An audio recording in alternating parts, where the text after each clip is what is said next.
Douglas Murray on his new book, The Strange Death of Europe. Welcome, Douglas and Rod. Thank you.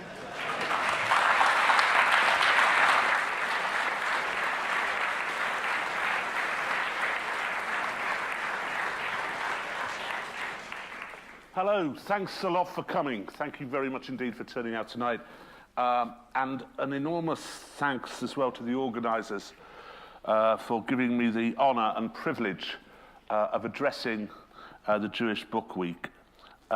Since being a young man, I have had only two real ambitions in my life. One was to turn a lesbian.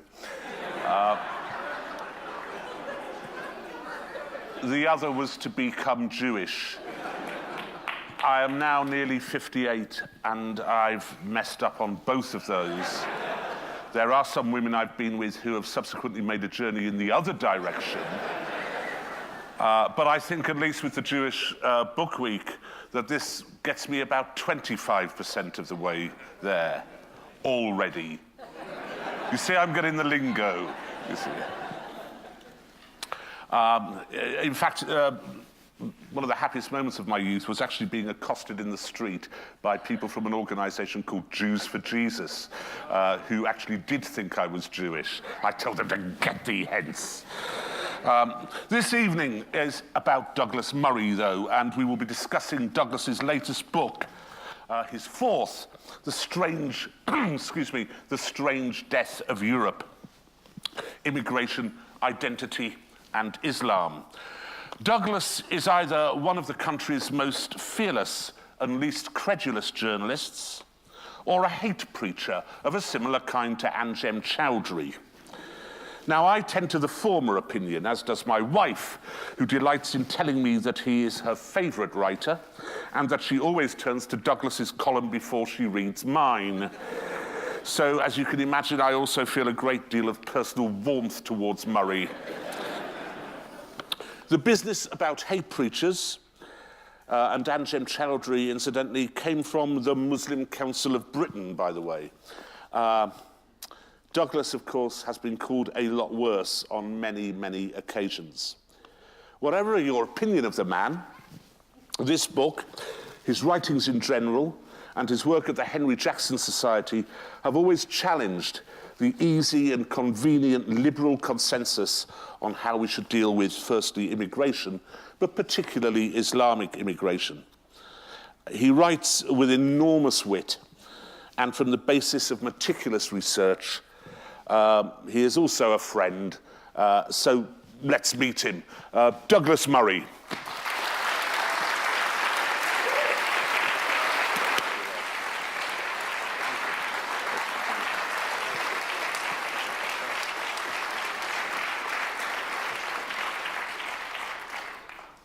Well, welcome, Douglas. The Strange Death of Europe.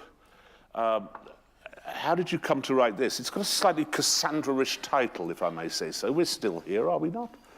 Sure. For now.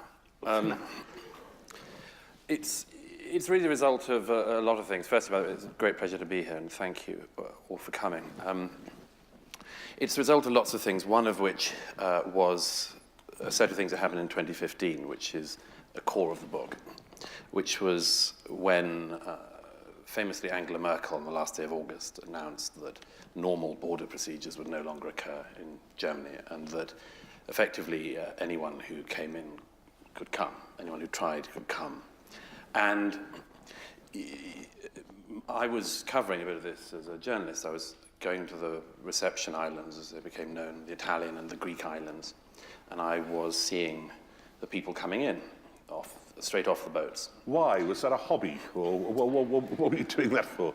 Was this with a view to writing the book? No, first of all, it was just to write articles about it. And then I thought, this is so strange, because it seemed to me that it was a speeding up of a process that had been going on for decades, but a speeding up to such a degree that if you saw it firsthand, you had different views from if you didn't see it firsthand. It was very easy on an island like Lampedusa, which is equidistant between the nearest Italian island of Sicily and the North African coastline. It's very easy to see people coming in, dream of these people being dispersed around Europe and so on.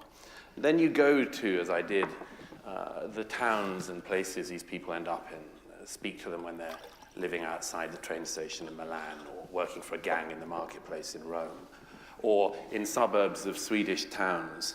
And I came to the conclusion that what we were doing was suicidal.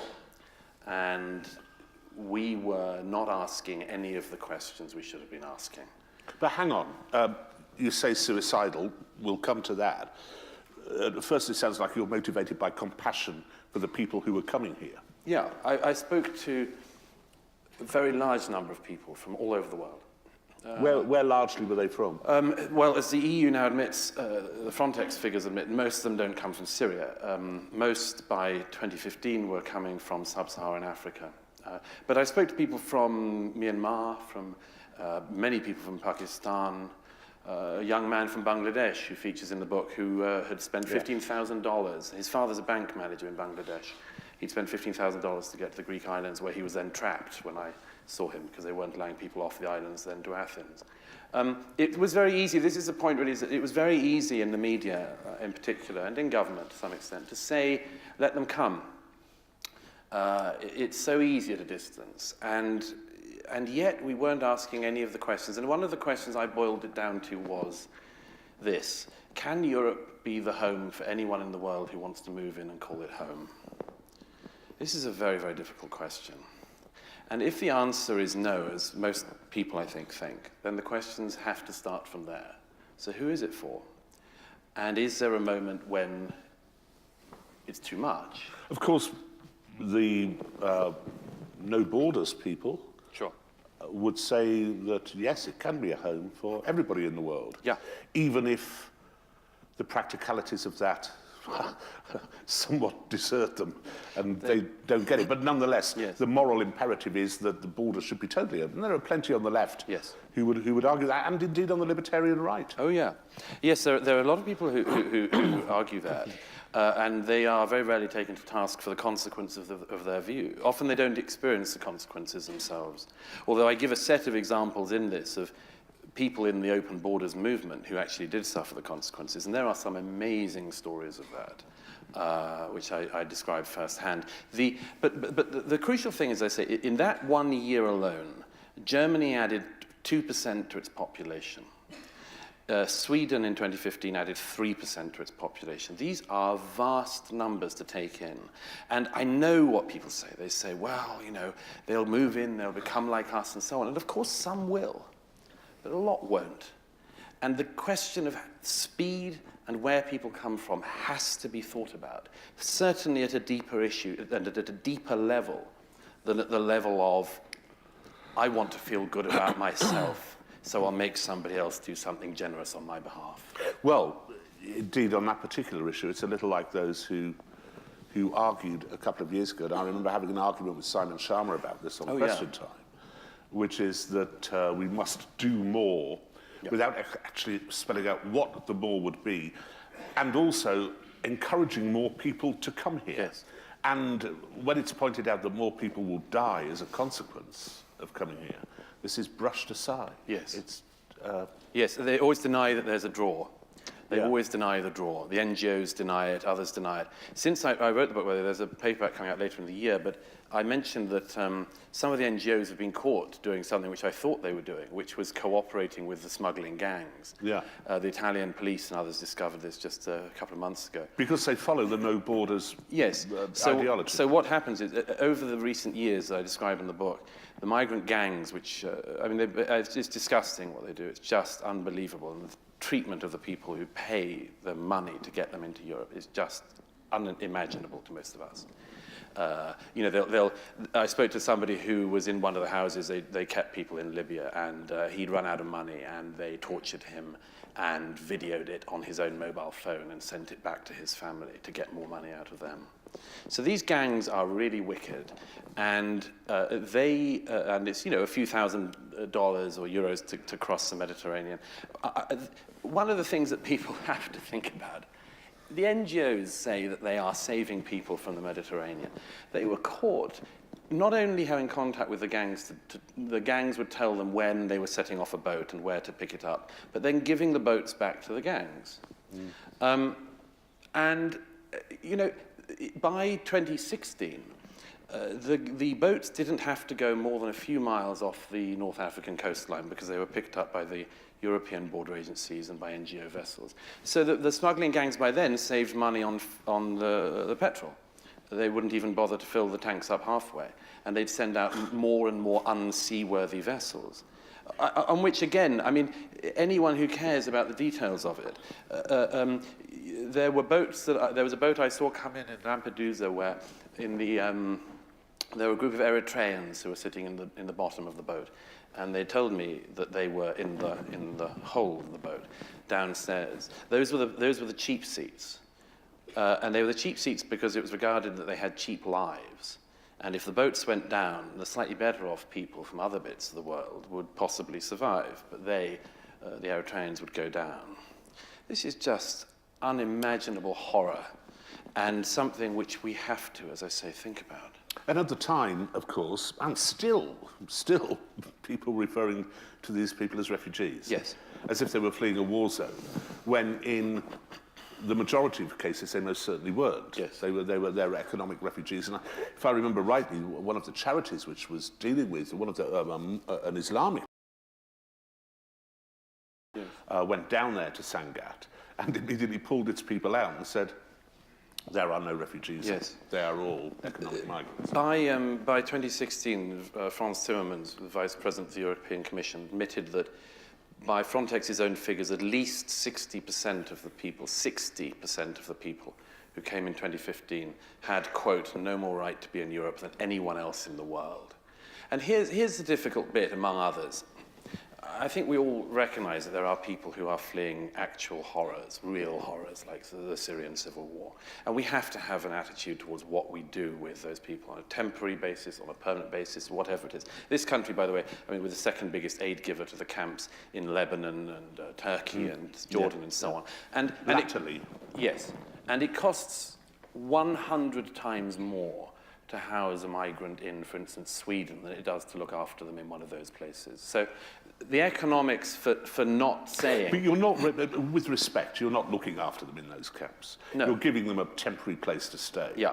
I mean, it is not the same as having a new life, which is what they want. Right, exactly. And the follow-on is this very strange game that is played by the Open Borders activists, which is, well, what's the difference between somebody fleeing socioeconomic hardship and somebody fleeing the Syrian civil war? I think a lot of difference myself. Name it. Define it. Well, so, one of the views I came to when writing this book was that if you believe in asylum, even the asylum issue has to be thought about more.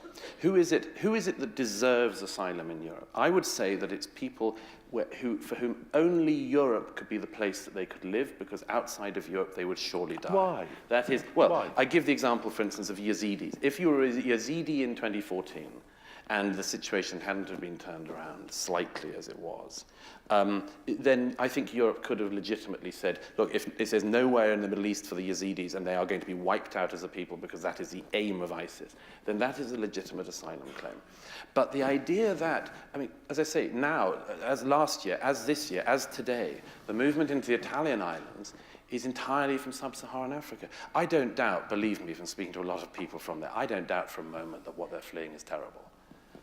But can Europe become the home of people who are fleeing penury and low living standards there? I think it can't be. Or to put it another way, one point I make toward the end of the book is, what if the situation that we are in Europe is not that we are this endlessly open place where we can bring people in and we're like a sort of sausage machine, whatever you put in, it always tastes the same, people will come and they'll just end up being European by breathing the air of Europe. What if actually what it is that this is a kind of lifeboat itself, this continent of ours, and that we are in the situation of a lifeboat going through waters with people all around us asking to come onto the boat. And we want to bring people on board, and we can bring some people on board. The point is that it's not limitless, because there must be a point at which you capsize the only vessel you have. And this is very difficult, as we all know, because we don't have a thing. We're a long way from that, aren't we? Well, let's look at, some of the stats I give in the book for that, and some of the things I've seen across Europe. We're not that far away on some of it. Go to Paris. Okay, take a Parisian suburbs at the moment. Last year in Paris, I was there again after the book. There are people just living on the side of the roads in massive encampments. In like the Stalingrad area. This is not the furthest away banlieue. This is not Saint-Denis even. These are, and of course, nobody cares about this bit. Just like they don't care about the towns across Scandinavian people. They don't go to them. It's worse than that. They laugh at the concerns of the people there. I was in DC until yesterday. I came back overnight. And I was reading the New York Times on the tube this morning. And I see that the New York Times has finally mentioned that the number of grenade attacks that are now happening in Stockholm. I remember even 18 months ago, and indeed when my book came out, the New York Times laughing at anyone who expressed concern about this. Oh, there are these weird people who think that there are suburbs of Stockholm that are unsafe. No, that's very serious. I've been to these places. I've seen it. Well, and Malmo 10 times worse. Malmo.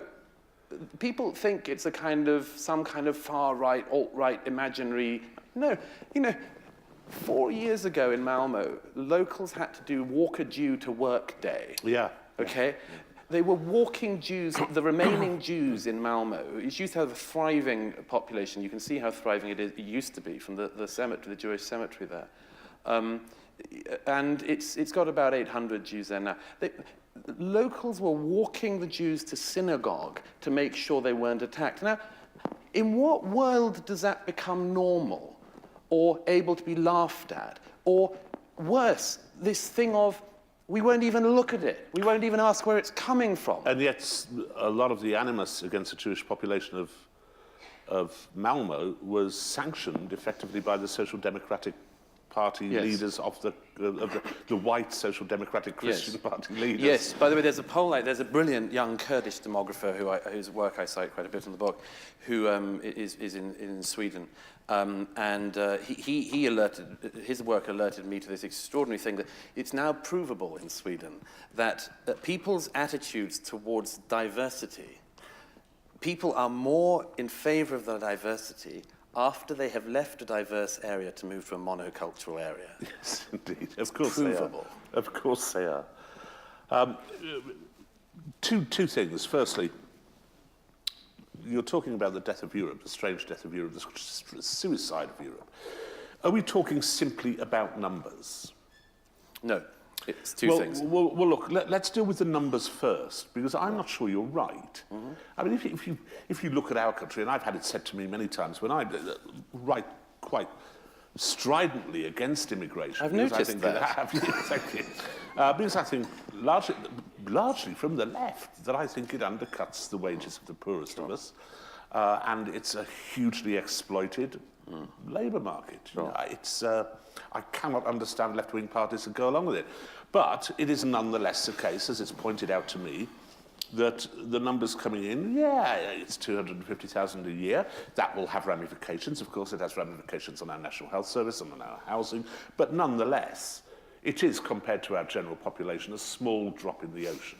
But it's not. I say in the opening chapters, I give the example of Britain. Britain, of course, ducked the 2015 flow. We, I think, wisely said that we would give a small amount of a number of Syrian migrants. The Syrian flow, 20,000. We actually haven't made anything like that so far, which I think is regrettable. But we ducked the 2015 flow. But look, we ducked that, but we had similar migrant rates to the rest of Europe in the decades preceding that. Now, again, near the start of the book, I give what I think should be regarded as being a very worrying analysis. If you take each country in Europe had somebody in it in the post-war period, from the Gastarbeiter, the guest worker period onwards, who expressed concern in some way, sometimes politely and pleasantly, sometimes not, about the migration that was already getting going from the 1950s onwards. And in each country, I go through them. There's obviously the case of Enoch Powell here. There's the case of somebody called Jean Raspail in France, and so on. In each of these cases, the numbers they talked about turned out to be wild underestimates of the numbers that ended up coming, even before the 2015 flow. So that, for instance, I mean, let's get into it. I think this, by the way, as I say, the two things that are most important are numbers and identity. But look at the... deal with numbers. Okay, look at the numbers first. Look at this country. 2011, the census is carried out. A set of things have happened in the decade since the 2001 census. One is that the Muslim population has doubled in the UK, and one is that it's expected to double again. Let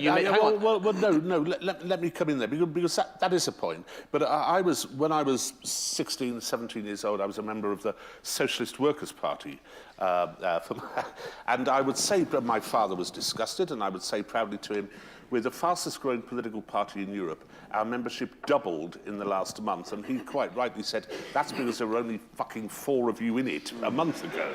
And he had a point. Sure. And it is true as well. The Muslim population of this country is 4.5%.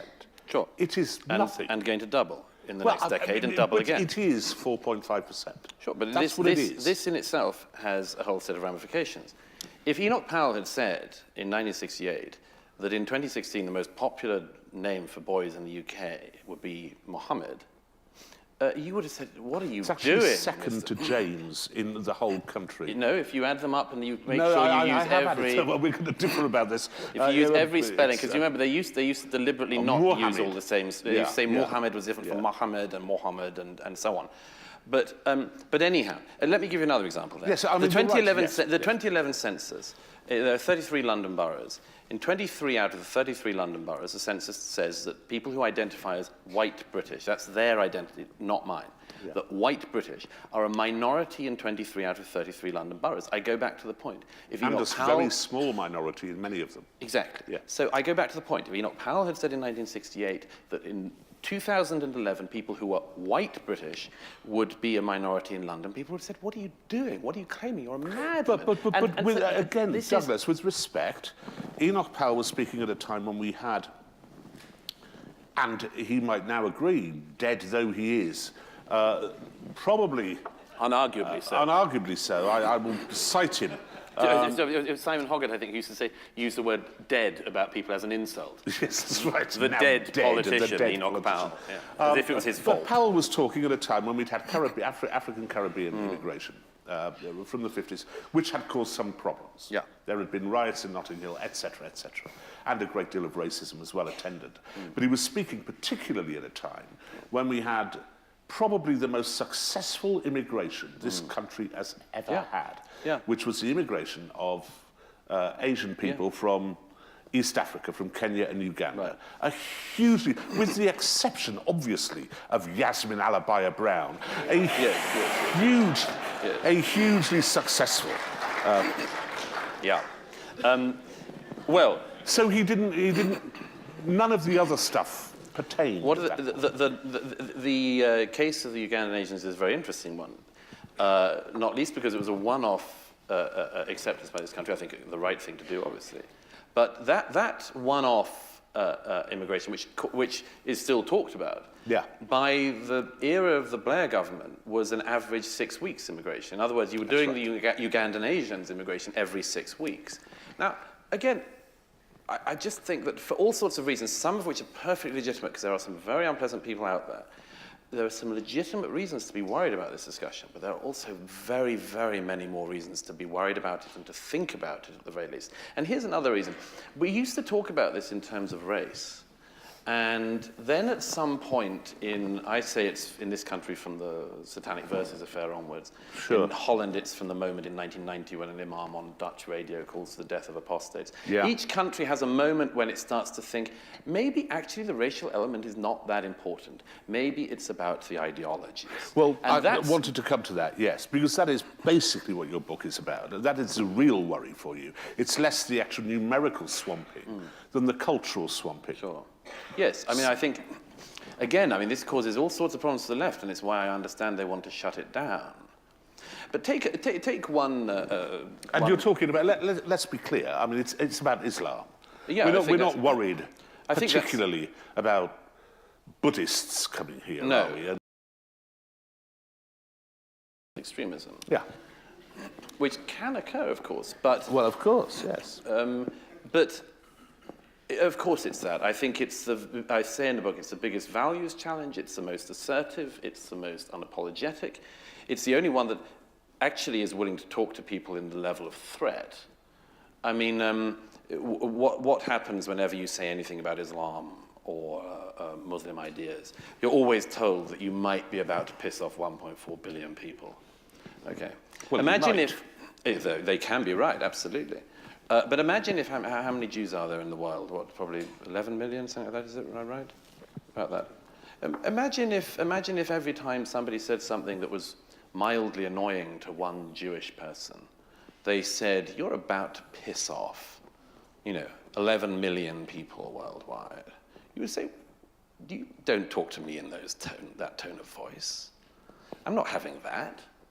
And yet this is the tone which we're now expecting to be talked to in. Is it? Yes. And let me give you... I say stuff about Islam every week. Yeah, I know. I couldn't give a toss what people say. If I may say so, rather a rare breed in this regard, as in others. But I mean, here are the problems we're starting to walk into. Because nobody thought about this very deeply or very well, and because, as I say, for all sorts of reasons we wanted to have a very limited discussion about it, things keep on happening which just seem to surprise people. Like for what? instance, look at all opinion polls, social attitude surveys and everything. What is one of the things of the left of which you used to be a part? What is one of the biggest things? Individual rights, minority rights, absolutely, it's a very important thing. Where do Muslim communities, even in a country like Britain, stand on some of these things? It's not good. It's not good at all. 2 years ago, a poll finds that among British Muslims, there is 52% of them want to make being gay illegal now. Okay. So what do you do? What gives in that situation? Do the gays give in something? Do they accept that there'll be a higher level of intolerance towards them? Or do we say, look, the Muslims are kind of 4 decades or 1,400 years or something behind the rest of us, so we'll just have to wait and at some point they'll catch up? But two things. Firstly, they constitute 4.4% of the population. Secondly... At the moment, yes. Yeah, it's the Uncle Norman argument, and I would accept it described as that, but I have Muslim friends, not many. I grant you, not many.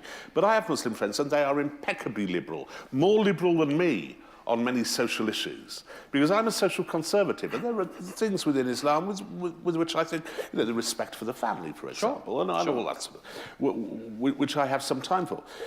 You cannot, therefore, and this will be the complaint which is always levelled at you, and it's levelled at you by the Muslim Council of Britain and others. You cannot castigate an entire group of people for the outrageous ideas of some of its members. And I know plenty of Christians who think similarly on the issue of gay rights. Absolutely, and I acknowledge that. I'm talking about what the crocodiles are closest to the boat at the moment. And let me give another example. The most obvious one is a security concern. Okay, I'm not smearing an entire community by raising this. But last year, when there were 3 attacks, one after the other, in this country, when the attack in Westminster, that was a British-born convert to Islam. The second is of a young man whose parents were given asylum because they were fleeing Gaddafi, and he was a member, the father of a Libyan Islamic fighting group, which was a jihadist group that was falling out with Gaddafi. So we gave him asylum in the 90s. His son, at the age of 22, blows up 22 young girls for going to an Ariana Grande concert in Manchester one night. And a few weeks later, it's a group of people, to my mind, none of whom should have been in this country. One man from Pakistan who claimed asylum in the 90s, another man who came in some years ago who pretended to be from Libya, who was actually from Morocco, was of a different name, different age, lied about everything, stayed here. Then he slashes a load of people's throats while shouting, "This is for Allah," on a Saturday night on London Bridge. This is on my mind, and I think it's on a lot of people's minds. And I resent the accusation that if one says, should, for instance, those attackers... Of course, what always happens after this is there's a bureaucratic political discussion. Theresa May says, we've got to look at what the tech companies can do to sort of, one of the London Bridge attackers was on a Channel 4 documentary a few years ago called My Brother the Jihadist. Okay? So actually, all she needs to do is turn on the telly. This guy was advertising himself. And what we do is this bureaucratic one, and then now we have the weird, morose, don't look back in anger response to these things. And I think, along with a lot of the public, resent this claim. Yeah, but that this what are stuff you happens. looking- Hang on, that this stuff happens, and that we never talk about whether the people should even have been here. What we did wrong in our immigration, asylum, and identity policies to mean that they were here. What the stages are that the whole game tilts, and this is an important point to make. In 2015, at the height of the migration crisis, in one night in Paris, 130 people are mown down with Kalashnikovs and blown up at a rock concert in the center of Paris. And the people who did it were French and Belgian born, but they had been going in and out of Europe using the migrant routes because they knew they could do it, and they were training in Syria to do this. Now, this is an interesting one. Angela Merkel, along with Juncker and others, remained quite quiet immediately after the Paris attacks. Why? Because they become aware of something which I am very, very worried about, which is that if we do not talk about this now, the whole thing can flip, and it flips in this way. So far, if you are one of the people in the political mainstream or in the journalistic mainstream who says, let them come, you've only got points to win. It's only you that looks good. What if at some point things like Paris in November 2015 become regular? And the public turn around to the politicians and say, you did this to us.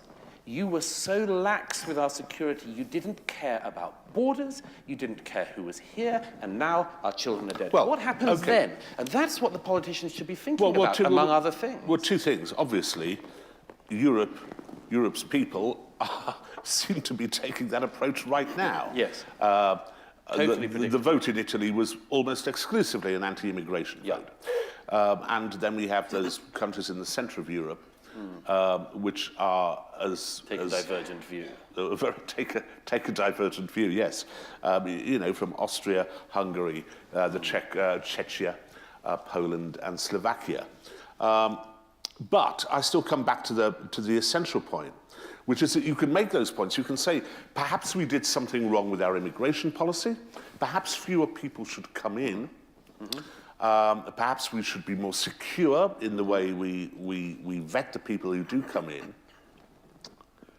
But you don't then blame a religion for it. No, I don't blame the whole religion. I do not blame the whole religion. What I say is that there's a terrible combination of two things going on. The first is the mass movement of people, which is unprecedented for our continent. I mean, just one other stat. The most important event in immigration in the last millennium for this country was the Norman invasion.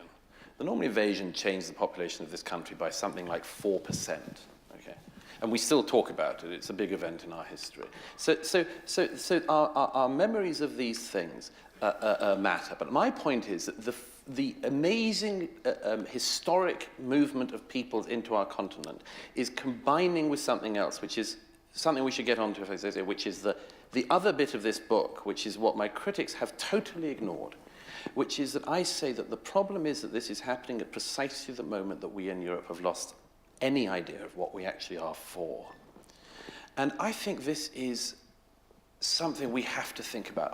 There's a wonderful French philosopher called Chantal del Sol, who I quote in the book, who describes the situation of modern European man and womankind since as we'd say in Canada, since the fall of the Berlin Wall. She says that our situation is the situation that Icarus would have been in if he'd survived the fall. Explain why. Basically what's happened in Europe is that we have dreamt so many dreams that turned out to be nightmares. We had religious wars for centuries. We had tore ourselves apart with religion. We had political visions. We had in the 20th century these two dreams that were nightmares. And at the end of this, after the second of them collapses, we're left in this position in Europe. We're left bruised, singed, burned, and yet alive. So what do we do? The only answer, we say, basically we could go on holiday, we can go shopping, we could have a discussion about British values and about tolerance and diversity could be the point. Diversity, the most abused word in the English language, I think, by now, I would have thought. But, along with vulnerable. And vibrant, I find. Vibrant. Vibrant is... If you ever hear that a community is vibrant, vulnerable and diverse, you just know it's criminal. Yeah. But there we are. Run for the hills. Run for the hills. But this you're right. Is a serious challenge. It's also speaking a while ago, while I was researching another piece, to the American sociologist Charles Murray, Yes. who said that, who had laughed when I brought up Europe. He said, it's fantastic. This is an experiment that you are conducting, Yes. where you have done away with God, Yes. and thus you've done away with everything which holds your societies together, Right. and you haven't found anything to replace it. No, no, and we have this very, very poor, as I say, bureaucratic version of it, which says we will invent British values, and that'll be the response. And I just think, I invite readers in this book to think deeper about this. And that's really, just to come back briefly to the Islam bit, that's why I'm worried about this, because I think a serious and robust, almost any serious and robust values challenge at this point in European history would have a very unusual advantage, because you are talking into a vacuum.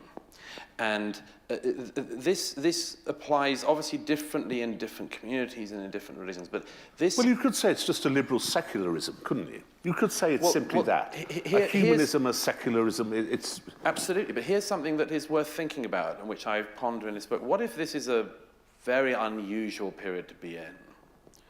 What if the situation of liberal secular humanism turns out to be basically monogenerational? What if what we've enjoyed... Oh, I do hope so. But worry about what might come next. It seems already, and I'm sure there are a lot of people who recognize this, it seems from campuses and other things, you notice that actually perhaps the Enlightenment and the virtues of the Enlightenment and the values of the Enlightenment turned out not to have gone very deep or very wide.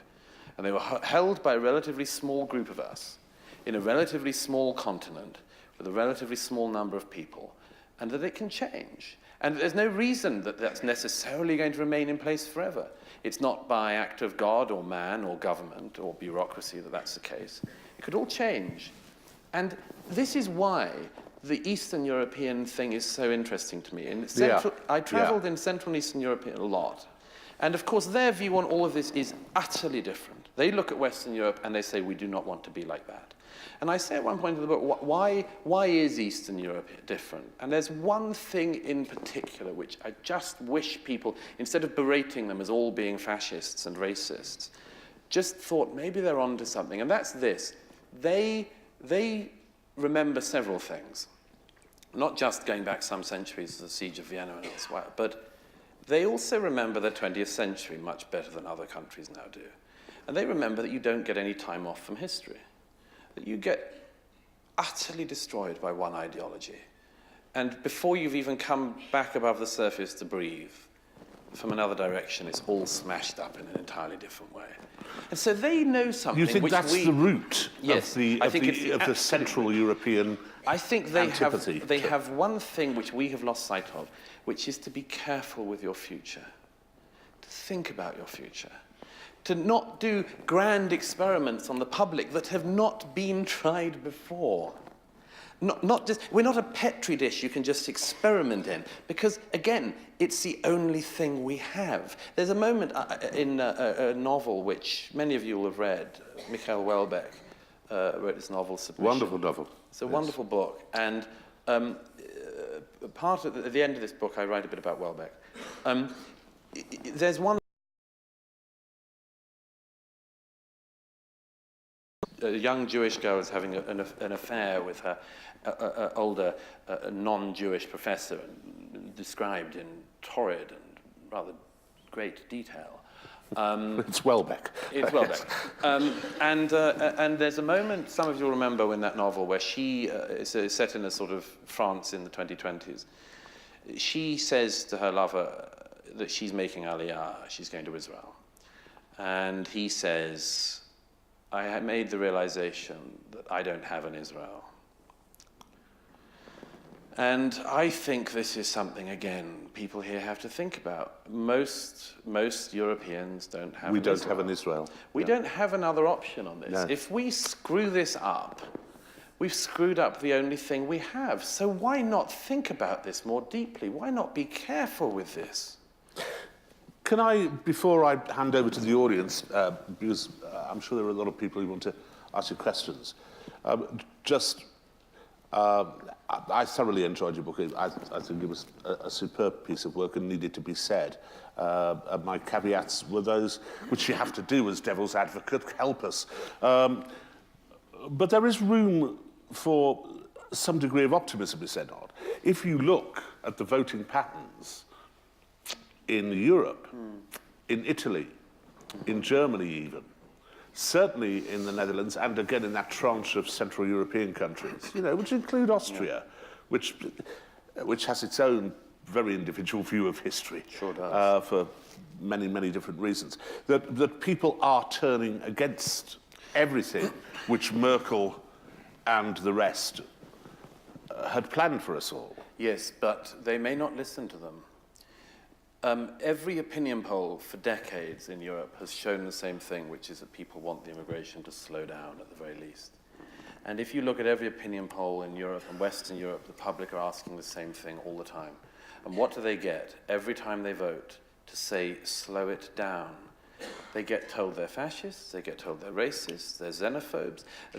What was the coverage of the Italian election in this country and in most of the international press? Fascism returns to Italy. You know, if you had 35% youth unemployment in a country, and you've got 15% general unemployment, and you have hundreds of thousands of people landing on the shore all the time and fundamentally changing the society, can we not say to these people there is a legitimate way to say that we don't like this?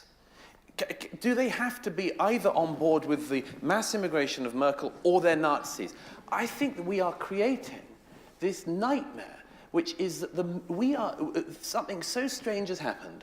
The publics, to take a boring right-left dichotomy, the publics keeps going to the right. And almost in response, the politicians run to the left.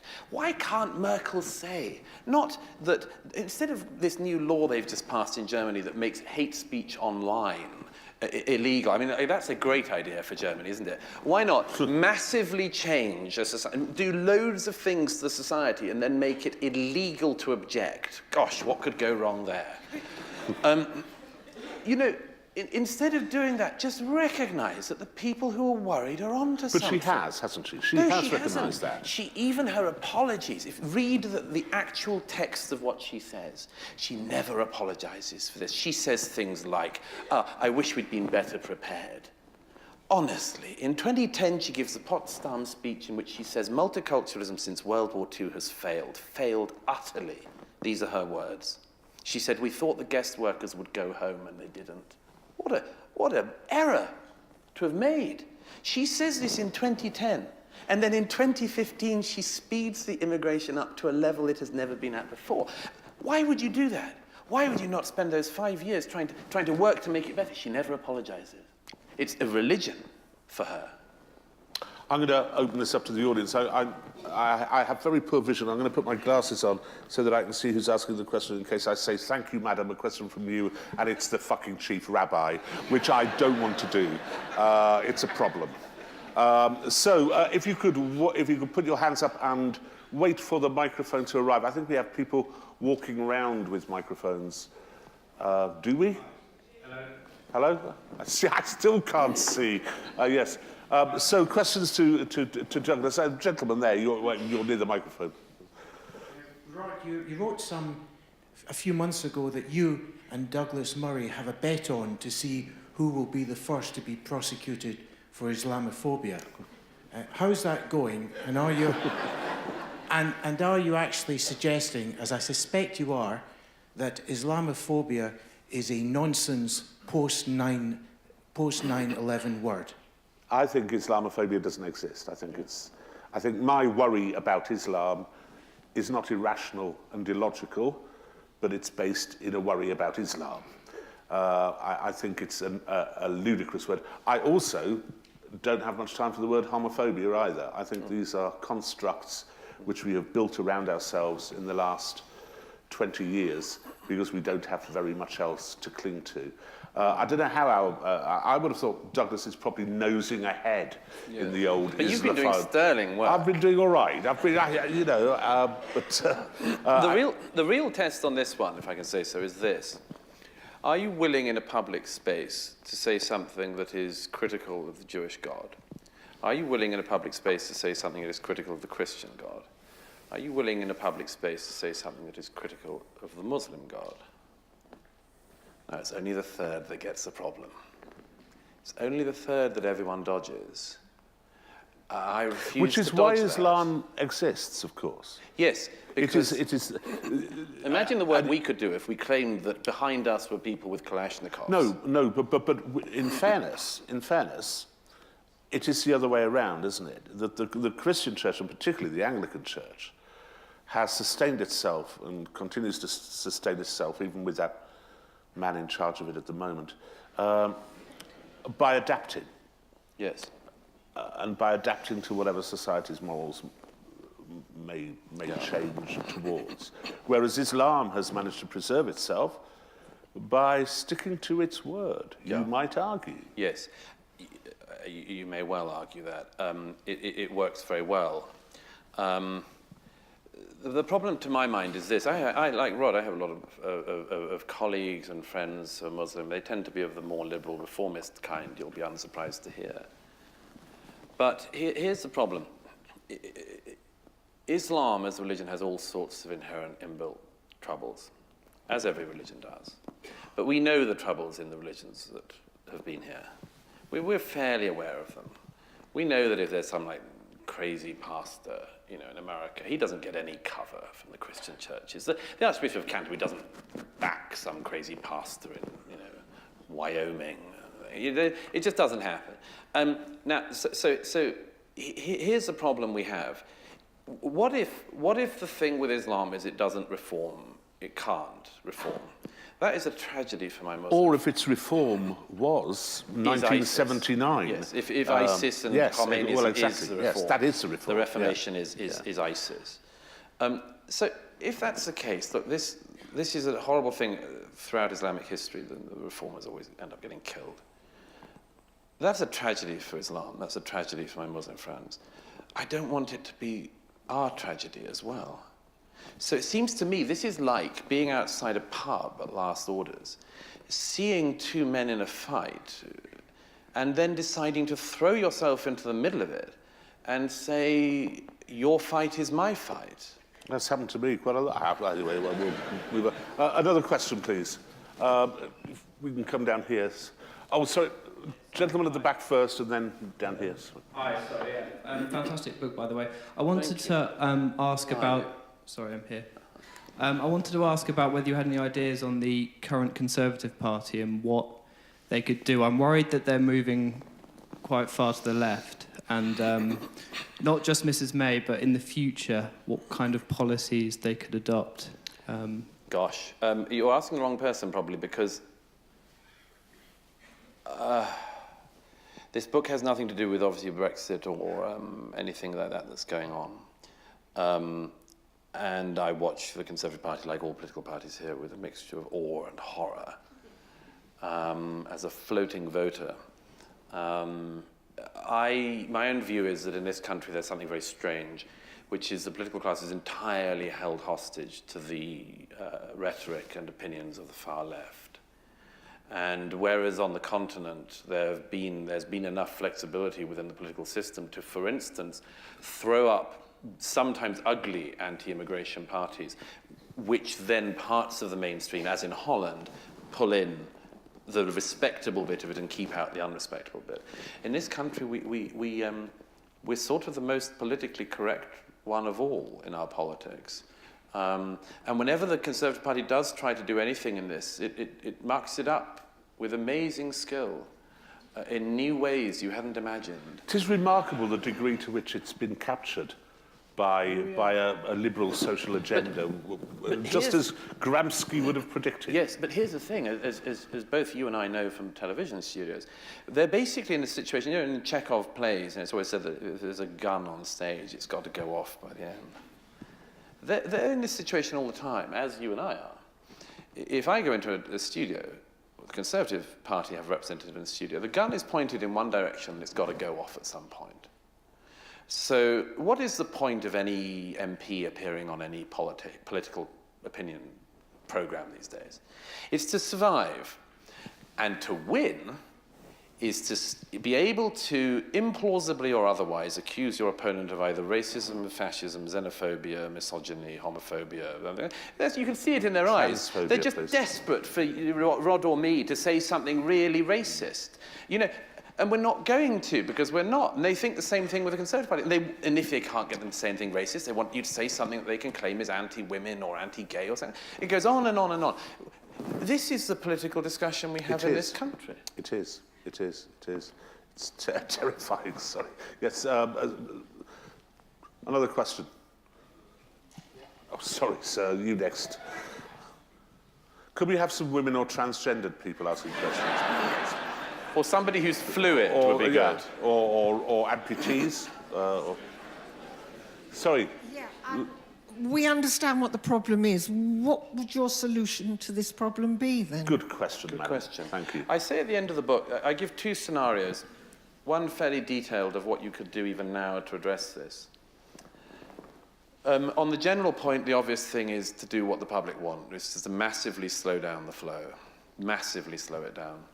Recognise that we're not doing a very good job of integration as it stands, and that therefore it's unwise to keep on doing a bad job at these levels.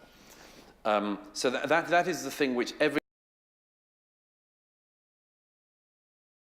set of things, but one very specific thing I say is, just make sure you choose your allies and friends wisely. Let me give you an example. Somebody I know a little bit in Germany called Hamid Abdel Samad. He's a refugee, he's a German, and he now goes everywhere with German state security protection. Why? Because he talks and calls out the extremists that he sees in the mosques in Berlin. He's horrified to have got to Germany and to found this going on in Germany. Back him. Don't back the people doing the sermons who are bad. Ayaan Hirsi Ali is a dear friend, and I write about it a little bit in the book. The fact that Ayaan Hirsi Ali ended up having to leave the Netherlands. Yes. She believed in the Enlightenment more than Holland now does. She left. No, it shouldn't have been her who left. It should have been the people who were trying to kill her. It should have been the people who called for her murder. They should have been the ones who left. Yeah, yeah.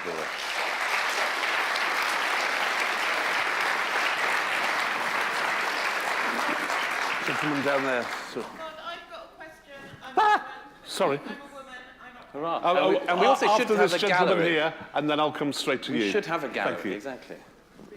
Being Very French, big. Sorry, I thought it would was like a the ladies voice from above. first. I didn't. Being French, I would like the ladies first, if you don't good All mind. right. What politeness we have here. Your question. Hi, Douglas. I think your writing is wonderful, and that you are wonderful, obviously. Very kind. Right, that's enough. No, go on, go on. In the Spectator. So basically, my boyfriend has read your book. He lives in Germany, and he is very worried about a lot of the stuff. And he wanted me to ask you, number one, what is going to happen with the ghastly Jeremy Corbyn? And number two, do you think Trump will get re-elected? In 10 seconds, please, Murray. I've given up making political predictions. Okay, so I won't say about Trump, although I can see how he could be re-elected. Oh, I could. Look, Corbyn, it's a nightmare, isn't it? I mean,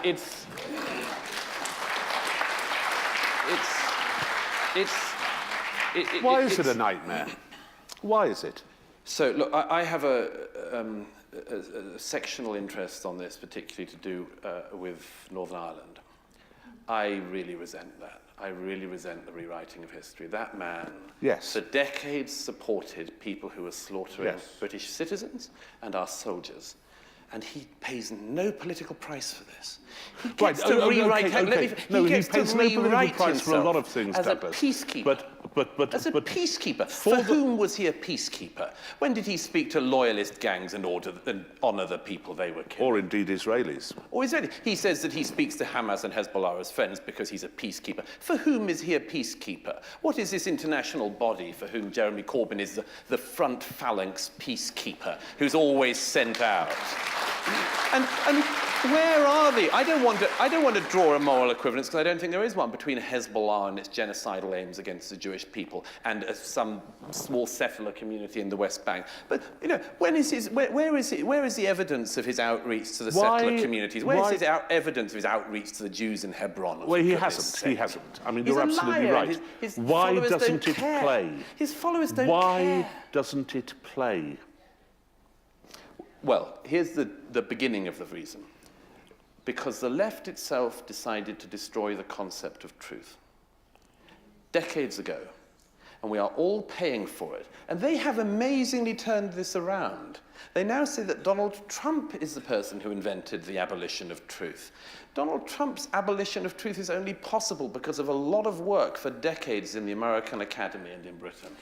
You know, this idea that facts have only just now become sort of, you know, we have for some time ended up in this situation, what Kevin Myers, a fine writer about the Troubles, described as a situation in Northern Ireland in the 70s where truth is whatever you're having yourself. And this is what, as you deal with more of the sewers of the left than I do. I was kicked out of the party last year, so yes, to your great credit. But I mean, this is a big problem for our politics. How did this happen? How did this man get there? And why are people not more concerned about it? Why do people not see this man's career in Parliament, his stupidity, his dull-wittedness, his constant banging on about the same stupid, unprovenly wrong refrains? Because for a lot of the working class voters I know, he's a lot better than Blair. Right. And they feel that they've got their party back. Right. And, of course, the Conservative Party is doing everything it can to get Jeremy Corbyn into power. Yes. But I look at this with just horror that this could happen here. And it can make me cry that in this country we no longer care enough about our own recent history. And we don't care enough about what he's doing. I mean, I don't need to say this to you, but I mean, my God. That man and what he's done in his party and is doing now and its attitude towards Jews. How have we got to the situation where anti-Semitism is in this country not just a problem on the left, but a problem of all the leadership on the left? And largely on the left. Yeah, I mean, more on the left than on the right. If this were happening on the right at the moment, we would all be talking about outraged. the return of fascism. Yes, it's remarkable. Apologies. The very chivalrous gentleman who waited for the lady to speak. Thank you. Thank you. You have debated very efficiently on the Islam as a whole. You haven't, in my opinion, made a difference between the ethnic. And if we speak from England, Britain in particular, we have a different Islam than we are talking about Germany and other France and etc., etc. You talked of Merkel, and I am worried that Merkel, with her million people she has accepted, win the alliance with the French to overcome this situation. We should focus on the ethnic of Islam which we have. Okay, well, do you want to answer? I'm not sure I get that entirely, but... Well, he's right, though, isn't he, that the Islam which we have in this country is of a different brand, of a different stamp to the Islam. Well, slightly, but I mean, look, what politician thinks they can dictate that outcome? I mean, I know that politicians love grandiose claims. You know, that if we do this, we can control the temperature in 2100 and so on. But most of them can't do very basic things of governance. I mean, we know that if Jeremy Corbyn came in with a lot of very basic things of governance wouldn't be possible. So who thinks that Jeremy Corbyn or Theresa May should reform Islam? Or Amber Rudd is my favourite. Amber Rudd comes up with these things where she says what is... You know, I would say, how about this? You have a large Muslim community in this country, and on the one hand, Amber Rudd tells them something. On the other, Allah has a different view. Who wins? It's rather like the wonderful times when Tony Blair and David Cameron would both say, that's nothing to do with Islam. as if they were Quranic scholars. Yes, yes. My favourite was George Bush after 9/11, who, when he goes to the Islamic Center he was thought of as the most Islamophobic person in the world for a time. He goes to the Islamic Center in Washington after 9/11 and quotes the Quran. He says, "This is my favourite translation of this passage," as if he'd spent the night before, you know. So, and well, I find this one more persuasive in the demotic. We only have, I think, time for maybe 2 more questions at most. Should we take them at the same time? This thing is flashing at me. Yeah. Sort of saying, stop. Like a bad person coming out of a hedge. Sorry. How often does that happen where It you happens live? a lot to me. I live in Canterbury. The gentleman there, sorry. So is it the people in the centre aren't getting their views heard? As so often. As so often is the case.